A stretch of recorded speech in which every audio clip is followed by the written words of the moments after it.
Hello friends, आज BPSC श्रेणी 2 का मॉडर्न हिस्ट्री पढ़ने वाले हैं। चलिए पढ़ते हैं। भारत में यूरोपीय शक्तियों का आगमन को देखते हैं। आगमन का क्रम देखते हैं। सबसे पहले पुर्तगाली आया, डच आया, उसके बाद अंग्रेज आया, उसके बाद डेनिश, उसके बाद फ्रांसीसी। और कंपनियों के स्थापना क्रम देखेंगे तो पुर्तगाली का स्थापना हुआ 1503 में, उसके बाद अंग्रेज का, उसके बाद डच, उसके बाद डेनिश, उसके बाद फ्रांसीसी। चलिए उसके बाद हम देखते हैं कंपनियों के आगमन का ईस्वी देखते हैं और स्थापना देखते हैं। चलिए देखते हैं। पुर्तगाली 1498 में आया था वास्को डी गामा, और कंपनी की स्थापना किया था 1503 में कोचीन में। उसके बाद डच आया था। उसके बाद कंपनी की स्थापना ब्रिटिश का हुआ था, जो सूरत में 1905 में अस्थायी हुआ था और 1613 में अस्थायी हुआ था सूरत में।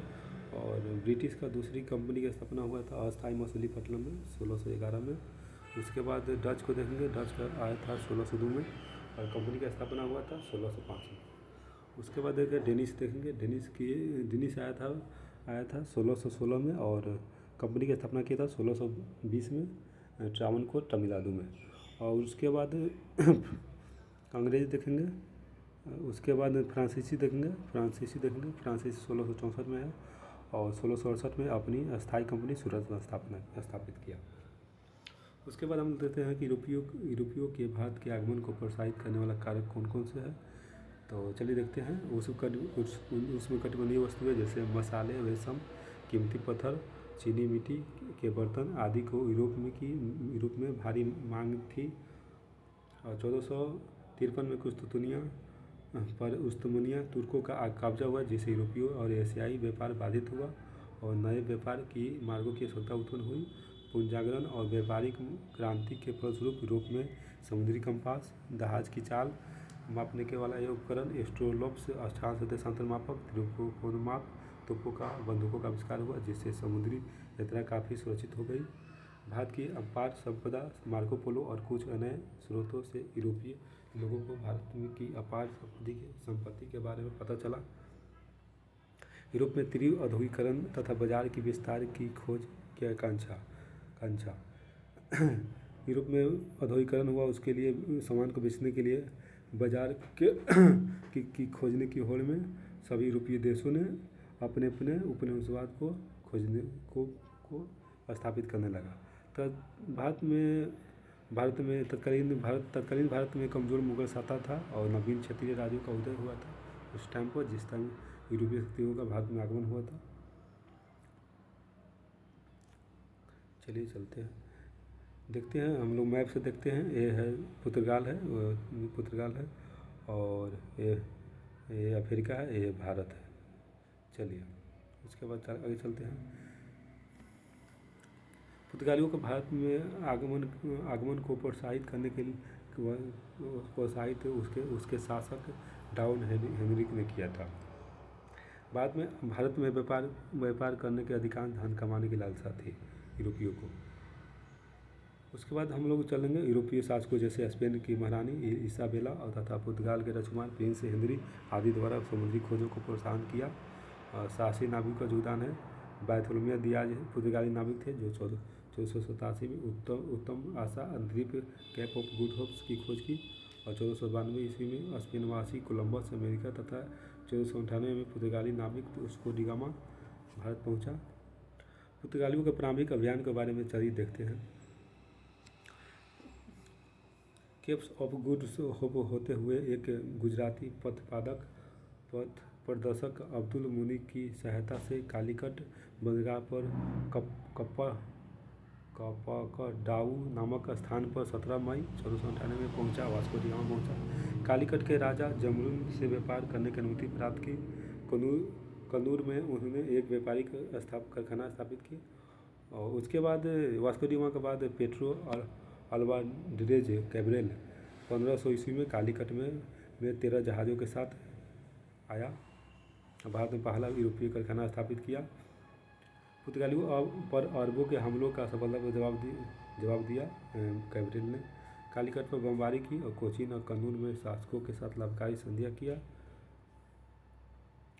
उसके बाद आगे चलते हैं। इसमें देखते हैं कि पुर्तगालियों के प्रथम फैक्ट्री कोचीन में थी 1503 में, और अल्बुकर्क द्वारा स्थापित किया गया था। और दूसरी कंपनी कनूर में हुआ था 1503 में 1505 में। उसके बाद चलते हैं कैब्रेल के बाद उसके बाद आता है फ्रांसीसी डी अल्मीडा 1505 में से 1509 में। यह भारत का प्रथम पुर्तगाली गवर्नर जनरल था। यह भारत का प्रथम पुर्तगाली गवर्नर जनरल था और 1505 से लेकर 1509 तक रहा। 1505 में फ्रांसीसी डी अल्मीडा ने भारत में पुर्तगालियों की स्थिति को मजबूत करने के प्रयास किया। उसने अंजाविदिया, कोचीन, कनौर और किलवा में स्थापित किया। इसने ब्लू वाटर पॉलिसी और कॉटेज प्रणाली की स्थापना की है। किसने किया था? पूछता है बीपीएससी 72 में पूछेगा कि ब्लू वाटर पॉलिसी और कॉटेज प्रणाली की जारी किसने किया था? तब फ्रांसीसी डी अल्मीडा ने किया था। चलिए देखते हैं ब्लू वाटर पॉलिसी और कॉटेज प्रणाली क्या है। ब्लू वाटर पॉलिसी क्या है? तो हिंद महासागर क्षेत्र में पुर्तगालियों का वर्चस्व स्थापित करने के लिए अल्मीडा की सामुद्रिक नीति को ब्लू वाटर पॉलिसी कहते हैं। और कॉटेज प्रणाली क्या था? तो 16वीं शताब्दी में हिंद महासागर में पुर्तगालियों द्वारा जारी नौसैनिक व्यापारिक लाइसेंस था। चलिए उसके बाद फ्रांसीसी डी अल्मीडा के बाद आता है अल्बुकर्क आता है। फ्रांसीसी अल्बुकर्क आता है। भारत में पुर्तगालियों का वास्तविक संस्थापक बोलते हैं उसको, अल्बुकर्क को। भारत में पुर्तगालियों का वास्तविक संस्थापक बोलते हैं अल्बुकर्क को। 1510 में बीजापुर के शासक यूसुफ आदिल शाह से गोवा को छीना था। पूछेगा कि 1510 में बीजापुर के शासक यूसुफ आदिल शाह से गोवा को किसने छीना था? तो अल्बुकर्क छीना था। पुर्तगाली कंपनियों को भारत में बसने और भारतीय महिलाओं से शादी करने के लिए प्रेरित किया था। अल्बुकर्क ने पहला गवर्नर था जिसने अपने क्षेत्राधिकार में सती प्रथा पर रोक लगाई और पुर्तगाली सेनाओं में भारतीयों की भर्ती प्रदान की। अल्बुकर्क का कृष्णदेवराय से ऐसे संबंध थे। विजयनगर शासक कृष्णदेवराय से ऐसे संबंध थे। और उनके आधिकारिक क्रम देखते हैं अल्बुकर्क का। गोवा पर अधिकार 1510 में, मलागा पर 1511 में, हरमुज पर 1515 में। और इसने गोवा को राजनीतिक और सांस्कृतिक केंद्र के रूप में उभारा। उसके बाद अल्बुकर्क के बाद आते हैं नीनो दी कुन्हा। गोवा को राजधानी बनाया। अंग्रेज़ों के मुकाबले नौसैनिक क्षमताओं में पिछड़ जाना, धार्मिक असहिष्णुता की नीति अपनाना, भारतीय विवाह का धर्मांतर को प्रोत्साहन देना, डचों को परिवेश संस्कृति देना। और नीनो दी कान्हा ने 1534 में बसीन की संधि की, बसीन को जीता और 1535 में दीव को जीता। चलिए आगे चलते हैं। एक क्वेश्चन पूछेगा कि बंगाल की खाड़ी में समुद्री डकैती हेतु हुगली को महत्वपूर्ण केंद्र बनाया था पुर्तगालियों ने। हुगली पर स्थित पुर्तगाली बस्तियों को पूरी तरह नष्ट किया था शाहजहाँ द्वारा 1632 में। आगे चलते हैं। पुर्तगालियों का विस्तार मुंबई से लेकर दमन और दीव को, फिर गुजरात तक, गोवा के तट तक आसपास क्षेत्रों में कब्जा कर लिया। चेन्नई में और नागपट्टनम बने और पूर्वी तट पर सैन्य जगहों पर बस्तियों को स्थापना किया। और पुर्तगालियों का महत्व देखेंगे तो उसने तंबाकू, मूंगफली, आलू, मक्का, लीची, संतरा, काजू, प्रिंटिंग ग्रेन्स, गोथरी काला का देन है। उसके बाद आगे चलते हैं डच कंपनी। डच एक आज को बोलते हैं नीदरलैंड बोलते हैं। डच कंपनी भारत में आने वाला पहला डच व्यक्ति था कॉर्नेलियस हाउटमैन था। 1596 में आया था। 1602 में भारत में व्यापार करने के लिए हॉलैंड की संसद द्वारा एक कंपनी का गठन किया गया, United East India Company of the Netherland था। डच कंपनी एक अर्ध सरकारी कंपनी थी जो एक निदेशक मंडल द्वारा चलाई जाती थी। इसमें कुल 17 व्यक्तियों का शामिल थे जिन्हें जनरल 17 कहा जाता था। कंपनी के 2 मुख्यालय थे, एम्स्टर्डम नीदरलैंड और बटाविया इंडोनेशिया था। आगे चलते हैं। एक क्वेश्चन देखते हैं कि पूछेगा क्वेश्चन कि ऑस्ट्रेलिया की चीज़ ने किया था। तो कैप्टन को कहाँ का रहना था? ब्रिटेन का रहने वाला था।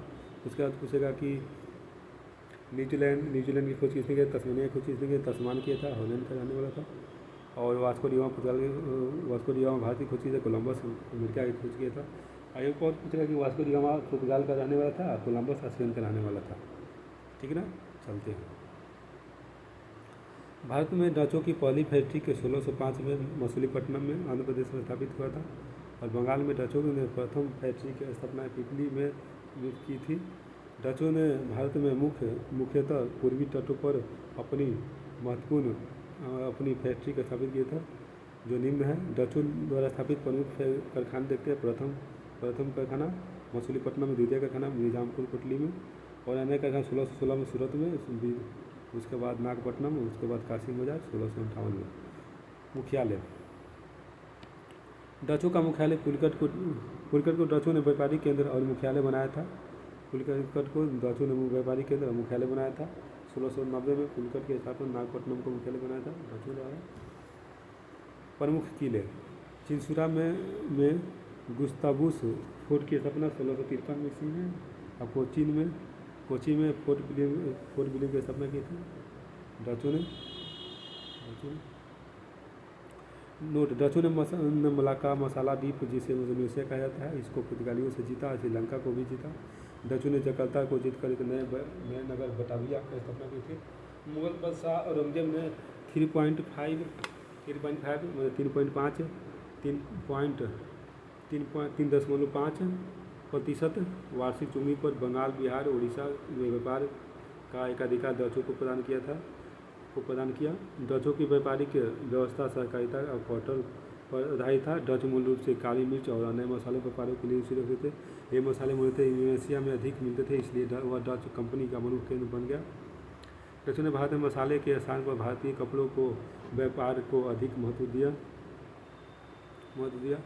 भारत में डचों के आने से सूती उद्योग का विकास हुआ।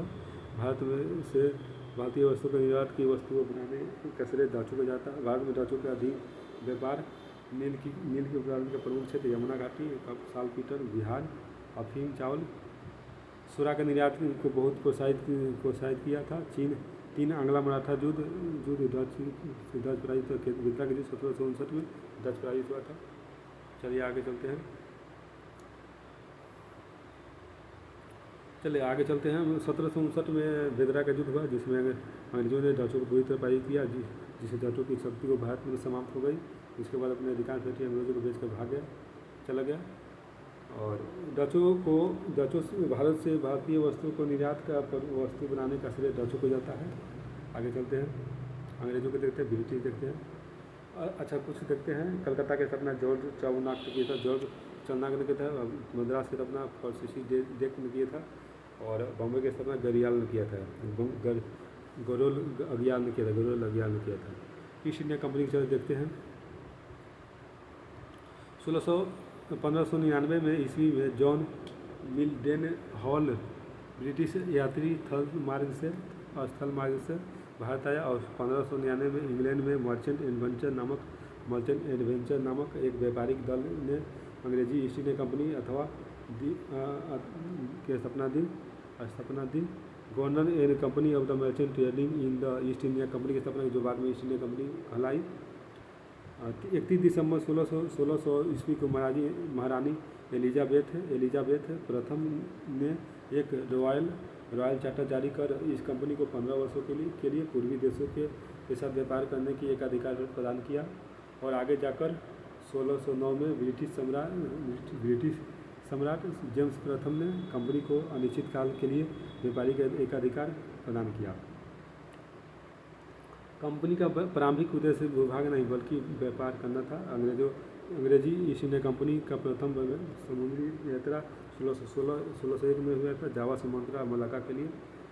और देखा जाए तो ईस्ट इंडिया कंपनी एक निजी कंपनी थी। 24 सदस्यीय बोर्ड ऑफ डायरेक्टर द्वारा संचालित होती थी, जिसका सर्वोच्च अधिकारी होता था। उसमें एक गवर्नर, डिप्टी गवर्नर और एक वाइस मेंबर होता था। इसको मुगल शासक में इसको 400 मनसब मिला था। चलिए आगे देखते हैं। 1600 भारत में अंग्रेजों का विस्तार देखते हैं, फैक्ट्रियों का विस्तार देखते हैं। 1609 में हेक्टर नामक पहला अंग्रेजी जहाज हॉकिंस के नेतृत्व में भारत आया। कैप्टन हॉकिंस ने सूरत में एक कारखाना स्थापित करने के लिए जागीर के दबाव में पहुंचे, लेकिन सफल नहीं हुए। पुर्तगालियों के विरोध का सामना करना पड़ा। 1611 में मछलीपट्टनम में व्यापार शुरू किया, और बाद में 1616 में एक कारखाना स्थापित किया। कैप्टन 1612 ईस्वी में कैप्टन थॉमस वेस्ट ने सूरत के पास समुद्र में पुर्तगालियों को हराया, जिसको सवाली का युद्ध बोलते हैं। और 1613 में थॉमस एल्डरवर्थ के तहत सूरत में एक कारखाना स्थापित करने के लिए जहांगीर से अनुमति मांगी। 1615 में जेम्स प्रथम है कि एक मान्यता प्राप्त राजदूत सर थॉमस रो जहांगीर के दरबार में आए और फरवरी 1916 तक वहाँ तक रहे। आगे चलते हैं। 1632 में गोलकुंडा के सुल्तान द्वारा जारी गोल्डन फरमान प्राप्त हुआ। गोलकुंडा के शासक सुल्तान था अब्दुल कुतुब शाह थे। और 1662 में चार्ल्स ने पुर्तगाली राजकुमारी कैथरीन से भी शादी की, तो पुर्तगाल की राजा द्वारा बॉम्बे को चार्ल्स द्वितीय के दहेज में उपहार दिया गया था। 1687 में पश्चिमी प्रेसिडेंसी की सीट की सूरत के से बॉम्बे स्थापित कर दी गई थी। दक्षिणी भारत देखते हैं। दक्षिण भारत के प्रथम व्यापारी कोठी 1611 में अस्थायी मछलीपट्टनम में, इसके बाद मद्रास में व्यापारी कोठी स्थापित किए। पूर्वी भारत प्रथम अंग्रेजों का प्रथम फैक्ट्री 1633 में उड़ीसा के बालासोर में स्थापित किया था। अंग्रेजों ने पूर्वी तट पर अनेक फैक्ट्रियाँ स्थापित की थी, जो निम्न है: हरिहरपुर, बालासोर, उड़ीसा, पटना, हुगली, कासिम बाजार 1651 में। मद्रास में फ्रांसीसी डे ने 1639 में फ्रांसीसी डे ने एक अंग्रेज अधिकारी 1639 में चंद्रगिरी के राजा से मद्रास को पट्टे पर लिया, वहाँ जहाँ बाद में फोर्ट सेंट जॉर्ज की कोठी की स्थापना किया। गोलकुंडा के सुल्तान द्वारा 1632 में सुनहरा फरमान के माध्यम से गोलकुंडा के राज में स्वतंत्रतापूर्वक व्यापार करने की अनुमति प्रदान की गई थी। ईस्ट इंडिया कंपनी की प्रथम फैक्ट्री भारत में गोलकुंडा में स्थापित की थी, मछलीपट्टनम में स्थापित की थी।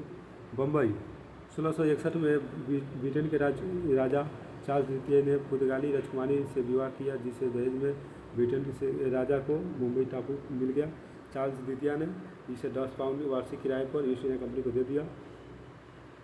1669 से 1677 के बीच कंपनी के गवर्नर जेराल्ड अगियार ने आधुनिक मुंबई नगर को स्थापना किया और बाद में ईस्ट इंडिया कंपनी ने ब्रिटिश सरकार से बम्बई को प्राप्त किया।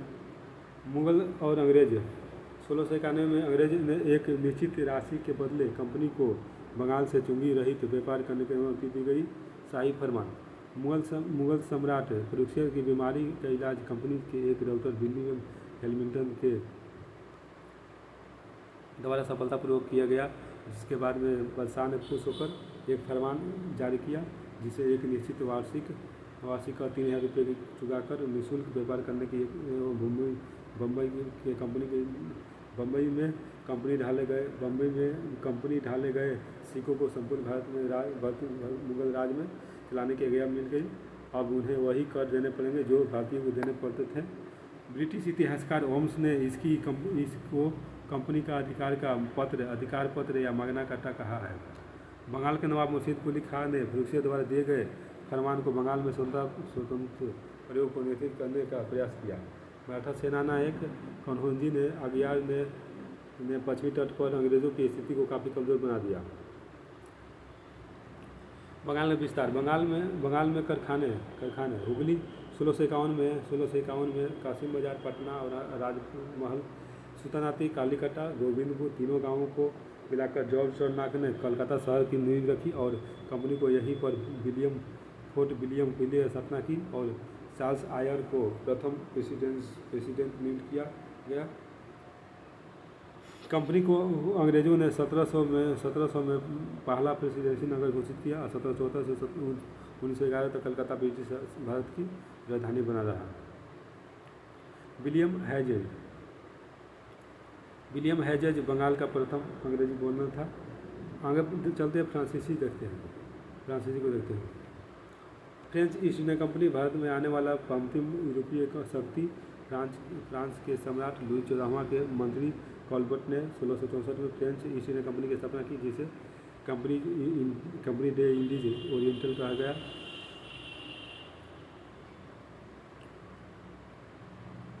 फ्रेंच ईस्ट इंडिया कंपनी सरकारी व्यापारी कंपनी थी। कंपनी भी कहा जाता है क्योंकि यह एक कंपनी सरकार द्वारा संचालित संस्थि थी और सरकारी आर्थिक सहायता पर निर्भर करती थी। प्रथम फ्रांसीसी फैक्ट्री सूरत में 1668 में फ्रांसीसी केरान द्वारा स्थापित किया गया था और 1669 में मछलीपट्टनम में दूसरी फ्रेंच फैक्ट्री की स्थापना की गई थी। पांडिचेरी की नींव 1673 में कंपनी के निदेशक फ्रेंको मार्टिन लक्ष्मी के वाणिज्य के सूबेदार शेर खान लोदी से कुछ गांव प्राप्त कर कियोजी कालांतर में पांडिचेरी कहा गया।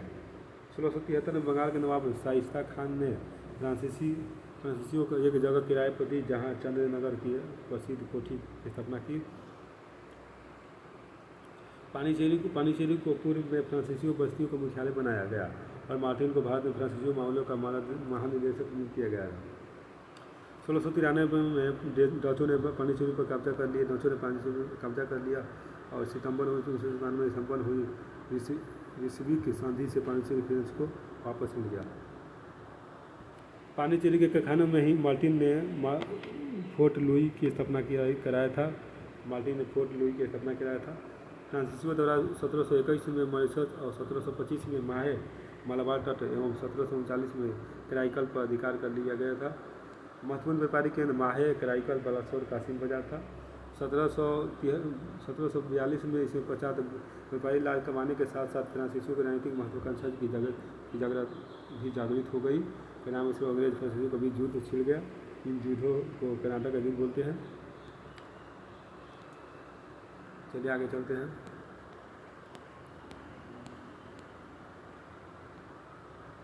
चलिए डेनिश का भारत में आगमन देखते हैं। डेनमार्क की ईस्ट इंडिया कंपनी की स्थापना 1616 में की गई थी। ये भी एक व्यापार के उद्देश्य से भारत में आए थे। यह पहले डेनिश की पहली व्यापारिक फैक्ट्री थी त्रावणकोर, तंजौर, तमिलनाडु में 1620 में स्थापना की गई। दूसरी फैक्ट्री थी श्रीरमपुर, बंगाल में 1676 में स्थापित किए थे और 1745 में अपनी सभी फैक्ट्री अंग्रेजों को बेचकर दी और भारत से चले गए। 1745 में कर्नाटक का युद्ध कोरोमंडल तट पर समुद्र तट पर स्थित क्षेत्र में कर्नाटक युद्ध कहा जाता है, जिससे परंतु दोनों कंपनियों के बीच 20 वर्षों का संघर्ष चला। प्रथम कर्नाटक युद्ध 1776 से 1748 के बीच कारण ऑस्ट्रेलिया के रेवतरघाटी का युद्ध का विस्तार तत्कालीन अंग्रेज कैप्टन बर्नेट के नेतृत्व में अंग्रेजी सेना द्वारा कुछ फ्रांसीसी जहाज़ों पर अधिकार कर लिया गया। बदले में मॉरिशस के फ्रांसीसी गवर्नर ला बोनार्डी के सहयोग से डुप्ले ने मद्रास के गवर्नर मोर्स को आत्मसमर्पण के लिए मजबूर कर दिया। नेतृत्व अंग्रेजियों के नेतृत्व बर्नेट ने किया था। फ्रांसीसियों का डुप्ले कर रहे थे। परिणाम कर्नाटक के नवाब की सहायता से युद्ध में फ्रांसीसियों विजय हुई। इस युद्ध में नौसेना शक्ति का महत्व साबित हुआ। 1748 में यूरोप में एक्सले-शापल के नामक संधि के संपन्न होने के बाद भारत में इन दोनों कंपनियों के बीच संघर्ष समाप्त हो गया। सेंट थॉमे का युद्ध 1748 में यह युद्ध अडयार नदी के तट पर फ्रांसीसियों और कर्नाटक के नवाब अमीरुद्दीन के बीच हुआ था। फ्रांसीसियों डुप्ले और कर्नाटक के नवाब अमीरुद्दीन के बीच हुआ था। डुप्ले की विजय हुई। युद्ध का कारण था डुप्ले द्वारा नवाब से किए गए वादे से पीछे हटना। महफूज खान के नेतृत्व में 10,000 सैनिक सिपाहियों की एक सेना का फ्रांसीसियों पर आक्रमण। कैप्टन पैराडाइज के नेतृत्व में फ्रांसीसी सेना ने थॉमस युद्ध में नवाबों को पराजित कर दिया। जून 1748 में अंग्रेजों रियर एडमिरल के नेतृत्व में एक दहाजी बेड़ों ने पांडिचेरी को घेरा कर सफलता नहीं मिली। यह प्रथम युद्ध था जिसमें किसी यूरोपीय शक्तियों आधुनिक काल में किसी भारतीय शासकों को हराया था। द्वितीय कर्नाटक युद्ध 1749 से 1754 के बीच हुआ था। कारण हैदराबाद और कर्नाटक के राज्यों में उत्तराधिकारी का मुद्दा था। हैदराबाद में उत्तराधिकारी को लेकर निजाम आसफ के पुत्र नासिर जंग और भतीजा मुजफ्फर जंग के बीच और कर्नाटक के नवाब अमीरुद्दीन और उसके बहनोई चंदा साहिब के बीच विवाद हुआ। इसमें अंग्रेजों और फ्रांसीसियों के भी कूद पड़े। दोनों दो गुट बन गए। डुप्ले ने चंदा साहिब और मुजफ्फर जंग को सहायता किया और अंग्रेजों ने अमीरुद्दीन और नासिर जंग को समर्थन किया। द्वितीय कर्नाटक युद्ध में पांडिचेरी संधि हुई और युद्ध को समाप्त कर दिया गया 1755 में। और अंबर का युद्ध 1749 में हुआ था। 1749 फ्रेंच सेना की सहायता से एक असम में एक युद्ध में चंद्र साहब को ने अंबर में अंग्रेजों को पराजित कर मार डाला। चलिए आगे चलते हैं।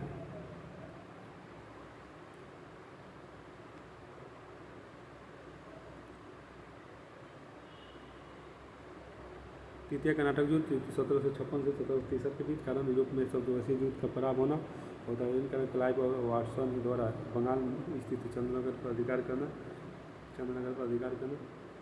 नेतृत्व फ्रांसीसी काउंट डी लाली ने अंग्रेजों आयरकोट ने किया था। परिणाम 22 जनवरी 1760 में बानीवर्ष के युद्ध में आयरकोट ने फ्रांसीसियों को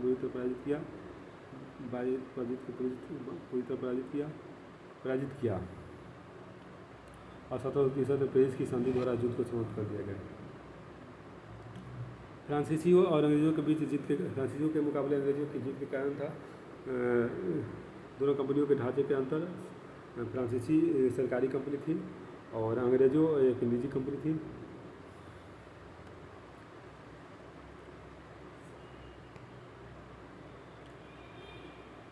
चलिए आगे चलते हैं हम लोग।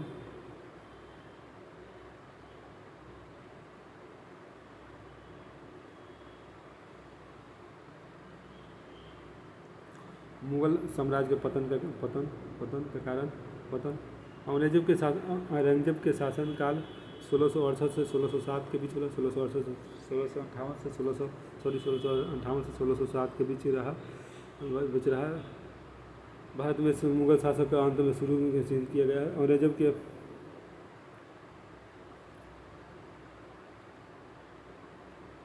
औरंगजेब के शासनकाल में भारत में मुगल शासक के अंत की शुरुआत को चिन्हित किया कारण था अंग्रेजों की पथभ्रष्ट नीतियाँ, कमजोर उत्तराधिकारी और राज्य की स्थिरता में कमी, उत्तर पश्चिम सीमाओं का उपेक्षा। फ्रांसीसी सम्राट नादिर शाह ने 1738 से 1739 में भारत पर हमला किया और लाहौर पर विजय प्राप्त की और 13 फरवरी 1739 में करनाल ने मुगल सेना को हराया। विदेशी आक्रमण नादिर शाह का आक्रमण 1739 में ईरान सम्राट फारस का सम्राट था। आक्रमण कारण 1736 में मुगल शाह रंगीला ने फारसी अदालत के साथ सभी राजनीतिक संबंध तोड़ दिए। नादिर के दूत को रंगीला ने हिरासत में ले लिया।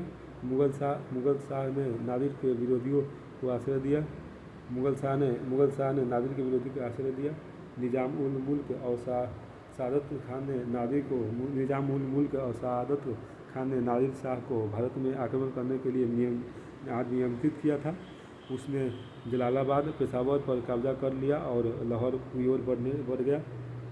लाहौर के गवर्नर जकारिया खान ने बिना लड़े किसी लड़ाई के आत्मसमर्पण कर दिया। नादिर ने एक सोने का सिक्का चलाया और उसके नाम पर खुतबा पढ़ा। नादिर और मोहम्मद शाह करनाल में 1739 में लड़े। परिणाम मोहम्मद शाह हार गया और 25 करोड़ रुपये की क्षतिपूर्ति का भुगतान करने के लिए सहमत हो गया। सिंध, पश्चिमी पंजाब, काबुल सहित ट्रांस सिंध प्रांतों को नादिर को सौंप दिया गया। नादिर शाह ने पश्चिमी कोहिनूर हिरा छीन लिया। 1739 अहमद शाह अब्दाली या अहमद शाह दुरानी नादिर शाह का उत्तराधिकारी 1748 से 1767 के बीच कई बार भारत पर आक्रमण किया। अहमद शाह अब्दाली या नादिर शाह अहमद शाह दुरानी 1757 में दिल्ली पर कब्जा कर लिया और मुगल सम्राट पर नज़र रखने के लिए एक अफगान कार्यवाहक को रखा। अब्दाली ने आलमगीर द्वितीय को मुगल सम्राट और रोहिला प्रमुख नजीब उल दौला को सम्राट के मीर बख्ती अब्दाली के सर्वोच्च एजेंट के रूप में मान्यता दी गई थी। 1758 में नजीब उल दौला ने मराठा प्रमुख रघुराव ने दिल्ली से विभेद कर दिया और पंजाब पर भी कब्जा कर लिया। पानीपत का तृतीय युद्ध सदाशिवराव भाऊ के नेतृत्व में मराठा और अहमद शाह अब्दाली के नेतृत्व में अफगान तथा दोआब के रोहिला अफगान और अवध के नवाब शुजाउद्दौला की संयुक्त सेनाओं का मध्य हुआ था। पानीपत के तृतीय 1767 में सदाशिवराव भाऊ के नेतृत्व में मराठा और अहमद शाह अब्दाली के नेतृत्व में अफगान और दोआब के रोहिला अफगान और अवध के नवाब शुजाउद्दौला की संयुक्त सेनाओं का मध्य हुआ था। सेना फ्रांसीसी घुड़सवार सेना ने मराठा का समर्थन किया। फ्रांसीसी घुड़सवार सेना ने मराठा का समर्थन किया और शुजाउद्दौला द्वारा अफगानों को वित्तीय सहायता प्रदान की गई। शुजाउद्दौला के परिणाम मराठा की पराजय हुई। अब्दाली अंतिम पर आक्रमण 1767 में हुए। उत्तरकालीन मुगल सम्राट औरंगजेब की मृत्यु 3 मार्च 1707 में ईस्वी में अहमदनगर में हुई थी। उसे दौलताबाद में दफना दिया गया था। इस समय उसके 3 पुत्र जीवित थे, मुअज्जम, आजम और कामबख्श।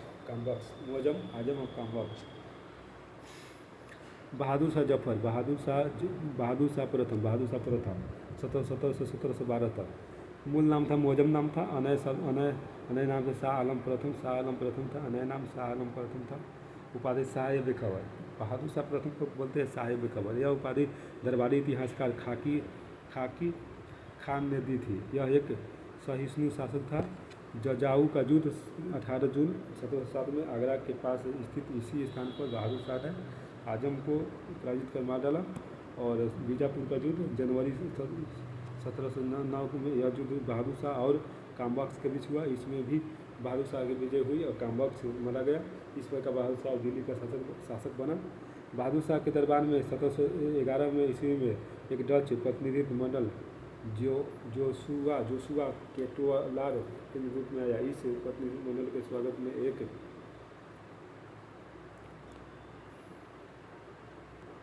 वही आ गया था जो 2 बार हो गया था।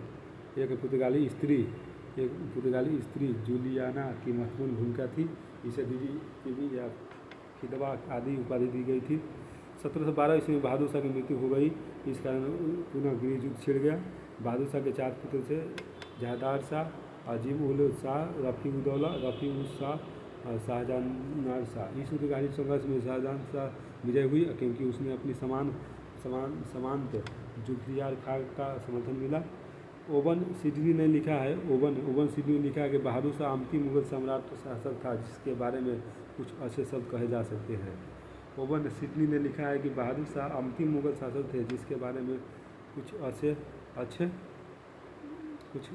कहे जा सकते हैं। यह एक सहिष्णु शासक था।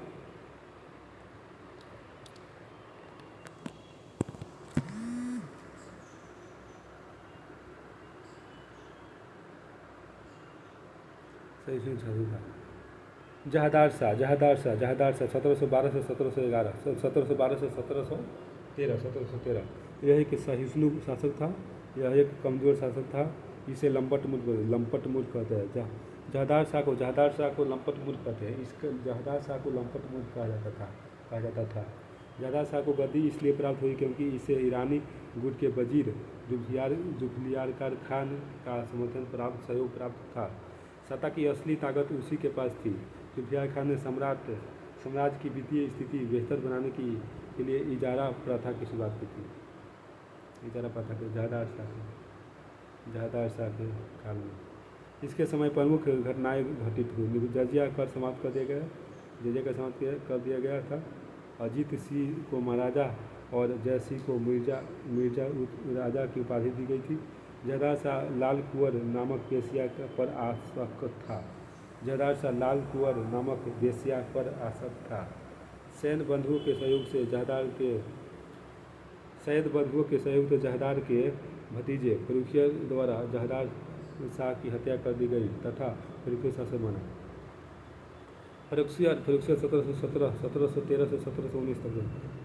फर्रुखियत को घिंदित कार्य भी कहते हैं, उपनाम है। फर्रुखियत सैयद बंधुओं अब्दुल्ला खां और हुसैन अली खां के सहयोग से राजा बना।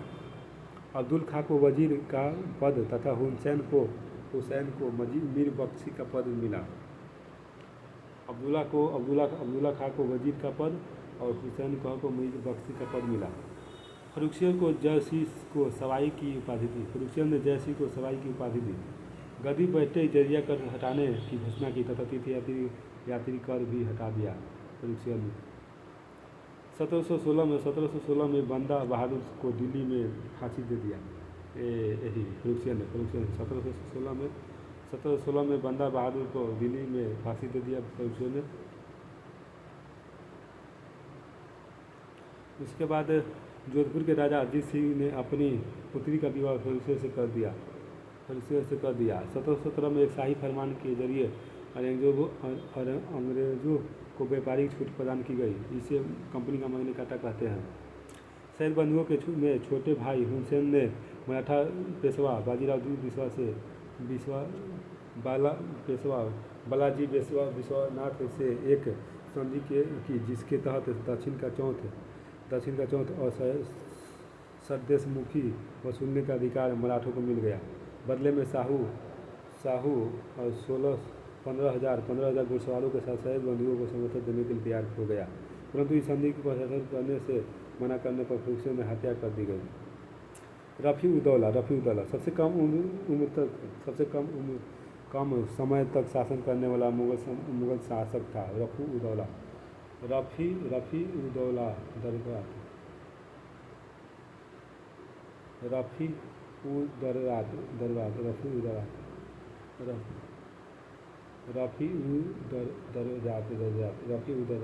इसके समय सबसे प्रमुख घटना घटी नीरकुशियर का विद्रोह। नीरकुशियर औरंगजेब के पुत्र अकबर का पुत्र था। इसकी मृत्यु 6 रोग से हुई है। रफ़ी उद्दौला का उपाधि था शाहजहादी की 1719 से 1719 तक रहा था। सैयद बंधुओं ने इसे गद्दी पर बैठाया और यह अफीम का आदि था। इसकी मृत्यु पेचिश से हुई थी। रफ़ी उद्दौला के बाद मोहम्मद शाह 1719 से 1748 तक रहा। मोहम्मद शाह बहादुर शाह के सबसे छोटे पुत्र जहांदार शाह का पुत्र था। अन्य नाम रोशन अख्तर था। मोहम्मद शाह का अन्य नाम रोशन था। इसे रंगीला बसा कहते हैं। मोहम्मद शाह को रंगीला बसा कहते हैं। मोहम्मद शाह को इसी के काल में मोहम्मद शाह के काल में नए राज्यों का निर्माण प्रारंभ हुआ था। यह सैयद बंधुओं के सहयोग से राजा बना और इसने सैयद बंधुओं को ही हत्या करवा दिया था। हत्या करवा दिया था। मोहम्मद शाह को रंगीला शाह कहते हैं। यह रोशन अख्तर कहते हैं। इसके काल में प्रमुख घटना घटी सैयद बंधुओं का पतन। स्वतंत्र राज्यों का उदय होता, जैसे हैदराबाद, अवध, बंगाल, बिहार आदि। इसके समय 1739 में विदेशियों के आक्रमण नादिर शाह के द्वारा हुआ। नादिर शाह को ईरान का नेपोलियन कहा जाता था और करनाल के युद्ध में नादिर शाह मोहम्मद शाह को हरा दिया और एवं कोहिनूर हीरा, मयूर सिंहासन और तख्ते टाऊ तथा सोने के सिंहासन लूट कर ले गया। 1720 में जजिया को बंद कर नादिर शाह कर दिया था। मोहम्मद शाह के समय ही प्रांतीय राजवंशों का उदय हुआ और दिल्ली सल्तनत की सत्ता का वास्तविक रूप में छीन भिन हो गई। अहमद शाह 1728 से 1754 में अहमद शाह की मृत्यु के बाद उसका एकमात्र पुत्र अहमद शाह गद्दी पर बैठा और इसका जन्म एक नर्तकी से हुआ था अहमद शाह को। इसके समय में राजकीय कामकाज इसकी माँ उदम बाई किबला एमला से देख रेख करती थी। अहमद शाह अब्दाली ने अपना प्रथम आक्रमण 1747 में किया था। अहमद शाह अब्दाली ने अपना प्रथम आक्रमण 1747 में अहमद शाह के काल में किया था। इसके समय में मुगल अर्थव्यवस्था छीन भिन हो गई थी। सैनिक के वेतन देने के लिए पैसे नहीं बचा। फलस्वरूप कई स्थानों पर सेना ने विरोध कर दिया। इसके वजीर इदामुल ने अहमद शाह को गद्दी से हटाकर जहांदार शाह को पुत्र के आलमगीर द्वितीय को गद्दी बैठाया। आलमगीर द्वितीय इसके शासनकाल में वास्तविक शक्ति वजीर गाजून के हाथों में चली गई। इसी के काल में अब्दाली दिल्ली तक आ गया और प्लासी के युद्ध के समय यही दिल्ली का शासक था। प्लासी के युद्ध के समय अहमद शाह अब्दाली आलमगीर द्वितीय 1754 से 1758 आलमगीर द्वितीय 1754 से 1758 इसकी स्थापना इसके वजीर इमादुल मुल्क ने कर दिया था। शाहजहाँ तृतीय आलमगीर द्वितीय के समय उसका पुत्र अली गौहर बिहार में था। उसने शाह आलम द्वितीय के नाम से स्वयं को सम्राट घोषित किया। इसी के समय दिल्ली में इमादुद्दौला ने कामबख्श के पुत्र शाहजहाँ तृतीय को दिल्ली के सिंहासन पर बैठा दिया। इस प्रकार पहली बार दिल्ली की गद्दी पर 2 अलग अलग शासक हुए। शाह आलम द्वितीय नाम अली गौहर मराठा अंग्रेजों के नज़र में यह नाम मात्र का शासक था। इसके शासनकाल में दक्षिण में अकाल पड़ा। इसी के समय पानीपत के द्वितीय युद्ध 1757 में हुआ था। शाह आलम द्वितीय पटना और द्वितीय का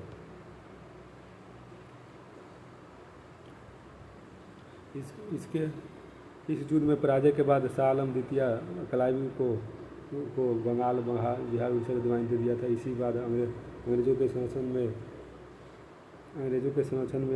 1765 से 1772 तक इलाहाबाद में रहा और 1772 में मराठा सरदार महादी सिंधिया ने इसे दिल्ली ले आए, परंतु नवाजुद्दौला के पुत्र गुलाम कादिर ने 1858 में शाह आलम द्वितीय को अंधा बना दिया। 1803 में अंग्रेजों के सेनापति लेक ने दिल्ली पर अधिकार कर लिया और 1803 में इसने पुनः अंग्रेजों को शासन कर लिया गया। अब मुगल शासक केवल अंग्रेजों का पेंशन बनकर रह गया।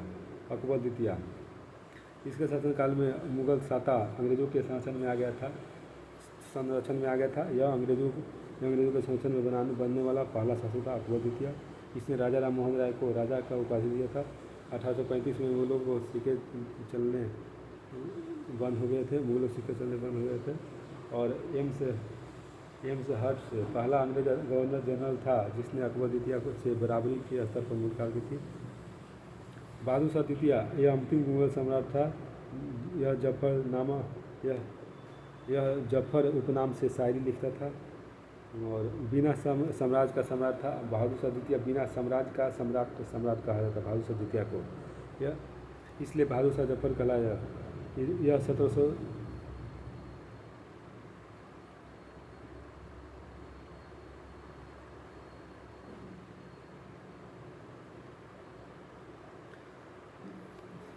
विद्रोह के बाद गिरफ्तार कर लिया गया और इसको लंगूर में नियंत्रित कर दिया। 1862 में इसकी मृत्यु हो गई थी। मुगल साम्राज्य के पतन के कारण है अयोग्य उत्तराधिकारी और दरबारी गुटबाजी और अंग्रेजों का उत्तराधिकारी सैनिक असभ्यता मानसबदारी व्यवस्था में दोष मनसबदारी प्रथा दोष और अप्रभावी सीमा। आगे चलते हैं हम लोग चलेंगे नए राज्यों का उदय देखते हैं। नए राज्यों का उदय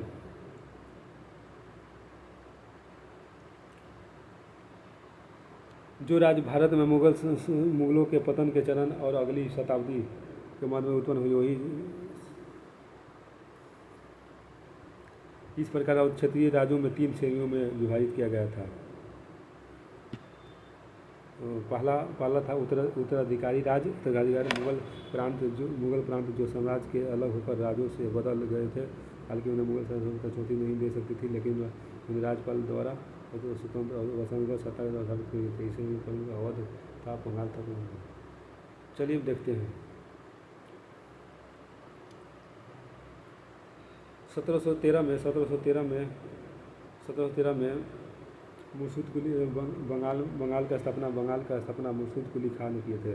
1727 में उसका उत्तराधिकारी उसका पुत्र सुजाउद्दीन बना और 1740 में सुजाउद्दीन के उत्तराधिकारी सरफराज खान बना। अलीवर्दी खां द्वारा मारे गए और गिरियाजुद 1740 में हुआ था।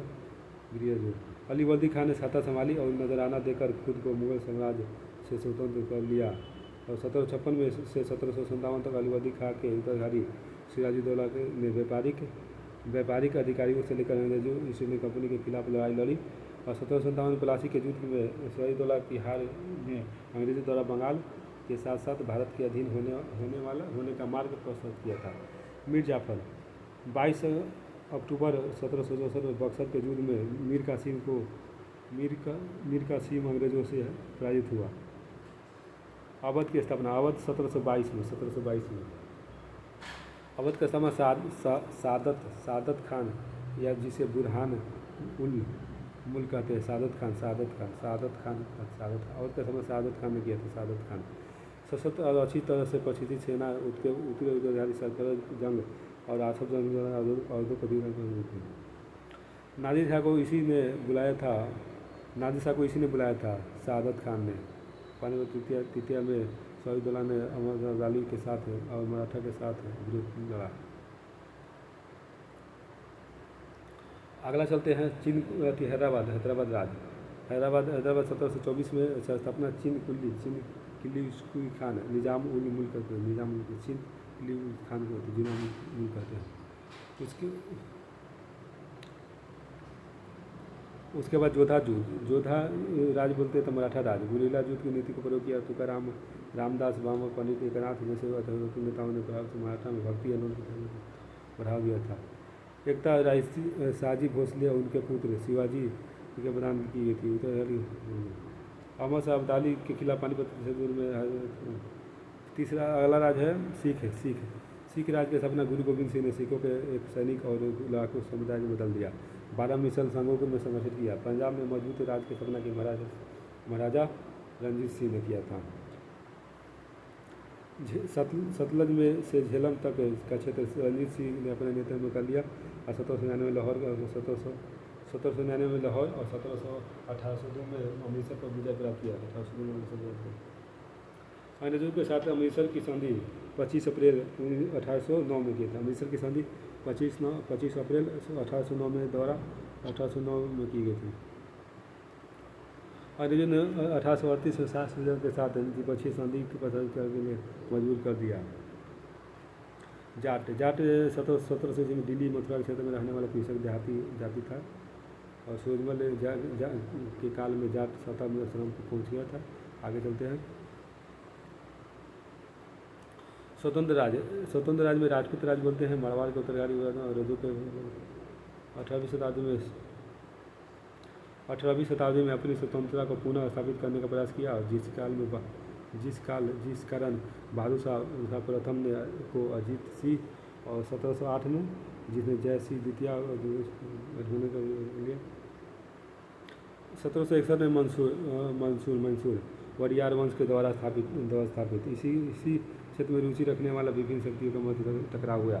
अंत में मंसूर राज का शासक हैदर अली और टीपू सुल्तान के नेतृत्व में आ गया। इसी के साथ मंसूर और अंग्रेजों के बीच मध्य प्रतिद्वंदिता शुरू हुई। त्रावणकोर की स्थापना की थे। केरल के त्रावणकोर राजा मार्तंग वर्मन राजधानी त्रावणकोर था। राजा मार्तंग वर्मा था। उसने अपनी राजधानी राजा के सीमा को उतार के कन्याकुमारी से कोचिन तक किया था। पश्चिमी मंडल का शासन किया था। सीरिया ईसाई के शासन दिया था उसने। इलाहाबाद की संधि हुई तो 1765 में क्लाइव और सिराजुद्दौला से कड़ा और इलाहाबाद को देकर दिया। आगे चलते भारत में ब्रिटिश सत्ता का सुदृढ़ीकरण का विस्तार। ये बीपीसी के पॉइंट भी से थोड़ा सा उतना इम्पोर्टेंट नहीं है। आगे चलते हैं।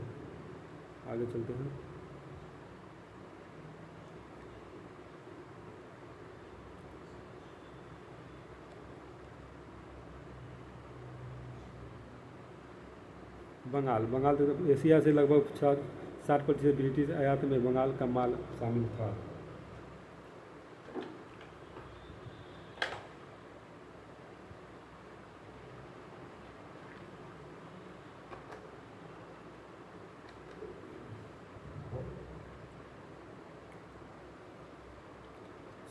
ईस्वी में मुर्शिद कुली खान बंगाल के दीवाने बने और 1727 में उसकी मृत्यु तक उसने शासन किया। उसके बाद उसके दामाद शुजाउद्दीन ने 1739 तक शासन किया।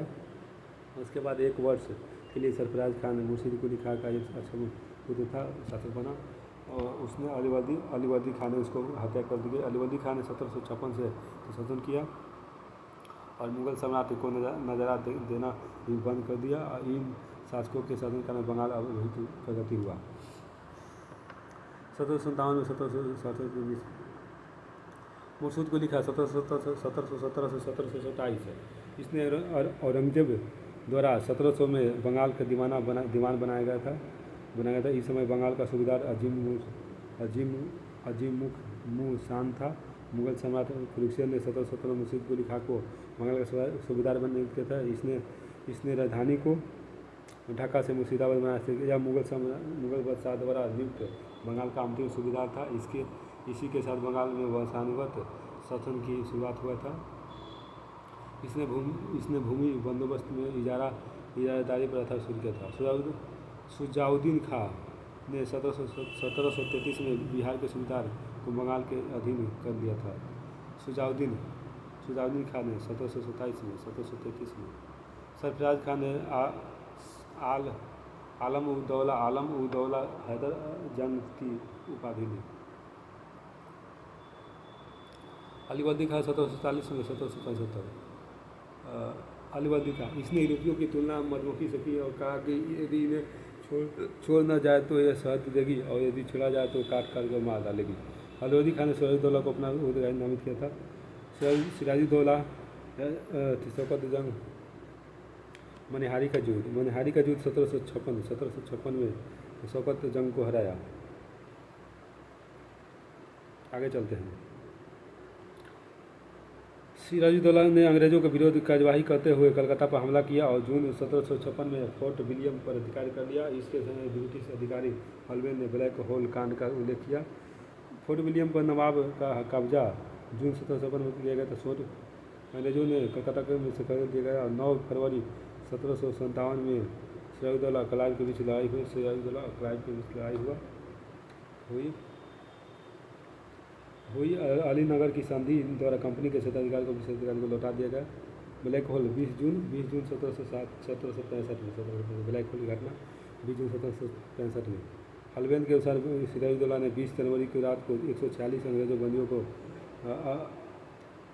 18 फुट लंबी और 14 फुट और 10 इंच चौड़ी कोठरी बंद कर दिया गया।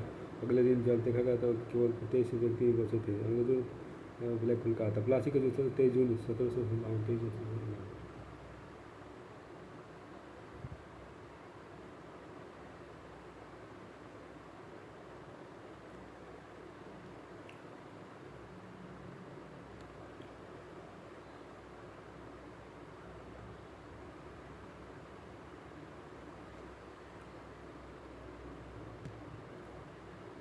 आगे चलते हैं। बक्सर के युद्ध अक्टूबर 1764 में हुआ था। अंग्रेजों के नेतृत्व में हेक्टर मुनरो ने किया था और दूसरी तरफ अवध का नवाब सिराजुद्दौला, मुगल सम्राट शाह आलम द्वितीय और बंगाल का नवाब मीर कासिम था।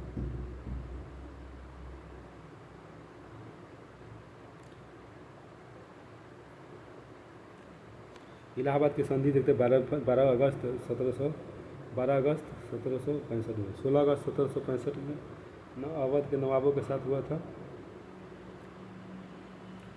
12 अगस्त 1767 में अवध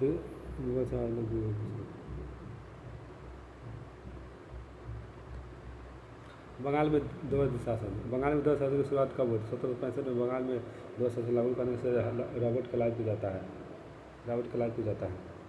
दैव शासन प्रशासन बंगाल के नवाबों द्वारा किया गया था और दीवानी कंपनी द्वारा किया गया था। कंपनी को बिना दायित्व को लाभ प्राप्त हुआ। निजाम को बिना लाभ के संपूर्ण दायित्व प्राप्त हुआ।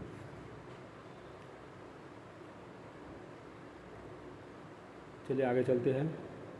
आगे पढ़ते हैं मैसूर इम्पोर्टेड है। मैसूर वड़िया राजवंश 18वीं शताब्दी में मैसूर में चिक्का कृष्ण राज का शासक था। 18वीं शताब्दी में मैसूर में चिक्का कृष्ण राज का शासक था, परंतु यह कठपुतली मात्र राजा था। वास्तविक शासक शक्ति इसके 2 मंत्री नंदराज और देवराज में हाथ में थी।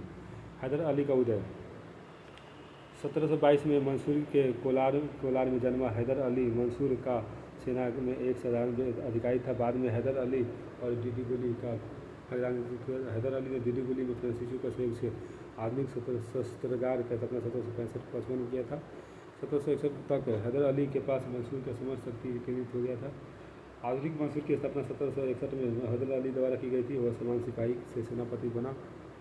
हैदर अली ने अपनी सेना में पुनर्गठित कमेटी बनाया और सेना में हिंदू और मुस्लिम सिपाहियों को भर्ती की, राजस्व बढ़ाने का उपाय किया और एक मजबूत माधव राय के नेतृत्व में मराठाओं ने मैसूर पर हमला किया और 1764, 1766, 1767 में हैदर अली हराया। दक्कन में भारतीय ताकतों में हैदर अली पहला व्यक्ति था, उनको पराजित किया था।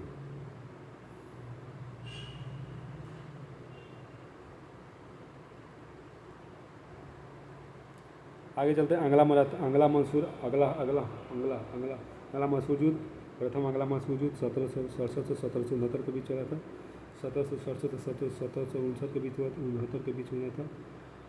यह युद्ध हैदर अली अंग्रेजों मराठा और निजाम की संयुक्त सेना के बीच हुआ था। यह युद्ध हैदर अली अंग्रेजों और मराठा निजाम की संयुक्त सेना के बीच हुआ था। प्रथम अंगला मंसूर युद्ध। हैदर ने मराठाओं के तटस्थ रखने के लिए 35 लाख रुपये दिए। हैदर ने मराठों को तटस्थ रखने के लिए 35 लाख रुपये दिया। निजाम को और आरकट के नवाब के खिलाफ अपने सहयोगी बदल दिया। 4 अप्रैल 1769 ईस्वी में अंग्रेजों ने हैदर के साथ मद्रास की संधि की थी। संधि के अनुसार हैदर अली पर किसी नए शक्ति पर हमला किए जाने पर स्थिति में अंग्रेजों को द्वारा मदद की जाएगी।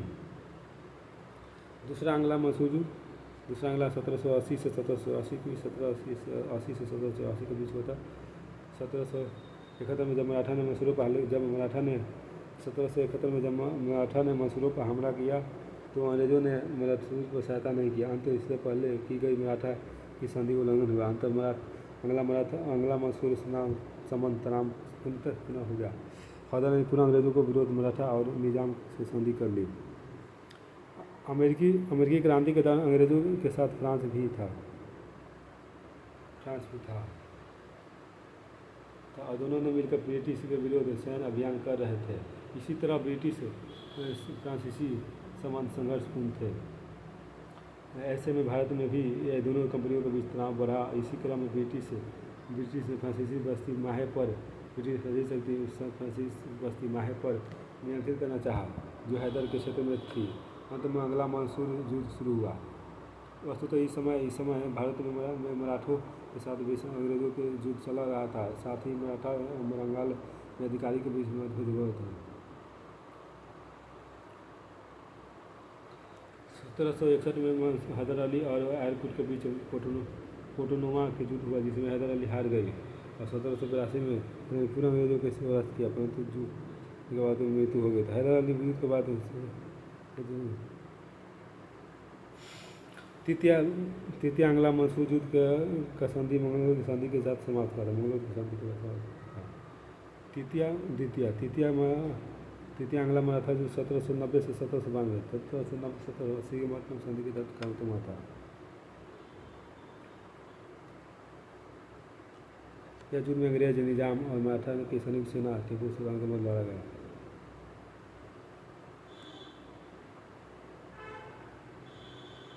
चतुर्थ अंगला मराठा युद्ध 1799 में हुआ था। यह लॉर्ड वेलेस्ली के समय हुआ था।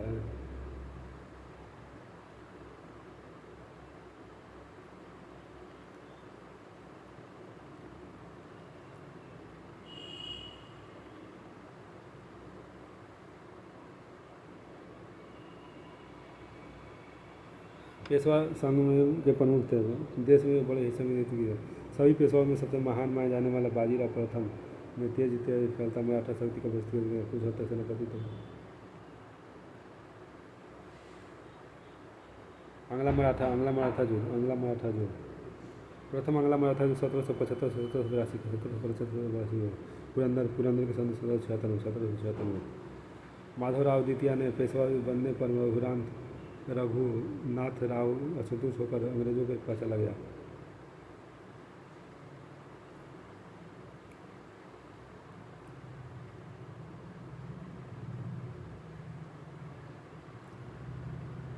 सलाबार की संधि 1782 में होता है। प्रथम 1782 में होता है। द्वितीय अमाथा देवगढ़ की सती 1803 में, देवगढ़ की सती 1803 में हुआ था। देवगढ़ की सती 1803 में, सूजी की सती 1803 में होता है।